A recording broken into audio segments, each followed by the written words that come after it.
Hi y'all, welcome back to more of our Chapter 6 review of rational expressions.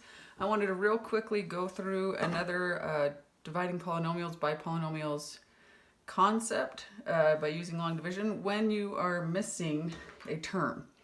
So what do I mean by missing a term? Well, if you look at this polynomial here, I wanted to divide 2x to the fifth minus 6x to the fourth plus x cubed minus 4x plus 3 divided by x squared minus 3. You'll notice that there's no squared term here and there's no x term here. So we're missing pieces. Well, when you're missing pieces, when you write the long division, we don't need to put the x in here, although we could, but we do need a placeholder here where this x squared is. So when I'm writing it in, I'm going to write the 0x squared. So walking through the steps again of the long division real quick, again it's already all written out, so I'm just going to walk through it, is I'm going to say what would I have to multiply this x squared term by to make it a 2x to the fifth. That would be a 2x cubed, so I'm going to write that here in the x cubed column. 2x cubed times x squared is 2x to the fifth. 2x cubed times a negative 3 is a negative 6x cubed. But because I'm subtracting, I'm going to pay attention to these green signs here and say those sum to 0. I've got to bring this x, negative 6x to the fourth, down and add these together for this 7x cubed here. Next, I'm going to say, well, what would I have to do to x squared, or what would I have to multiply it by to get a negative 6x to the fourth? That would be a negative 6x squared.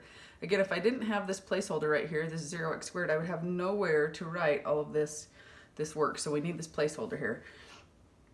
Negative 6x squared times x squared is a negative 6x to the fourth. Negative 6 times this negative 3 is a positive 18. But because we're subtracting, I'm going to change both of these signs. These sum to 0. I need to bring down this 7x cubed, and I have the negative 18x squared. Bring down my negative 4x, and we're going to ask how many times, or what I have to multiply x squared by to make it 7x cubed. That would be a 7x. Again, that's going to go in my x column. 7x times x squared is the 7x cubed. 7x times a negative 3 is a negative 21x. But because I'm subtracting, I'm going to pay attention and change both of these signs here. These sum to 0. Here I'm going to just bring down this negative 18x squared. And when I add 21 to negative 4, I get a 17x plus 3. Ran out of room here, so carrying this on over, I just copied this here to over here, and then I'm still asking myself the same question: what would I have to do or multiply x squared by to make it a negative 18x squared? That would be a negative 18. So negative 18 times x squared is this negative 18x squared, and negative 18 times negative 3 is a positive 54. When you sum these together, we bring this down and add these together because we switched these signs.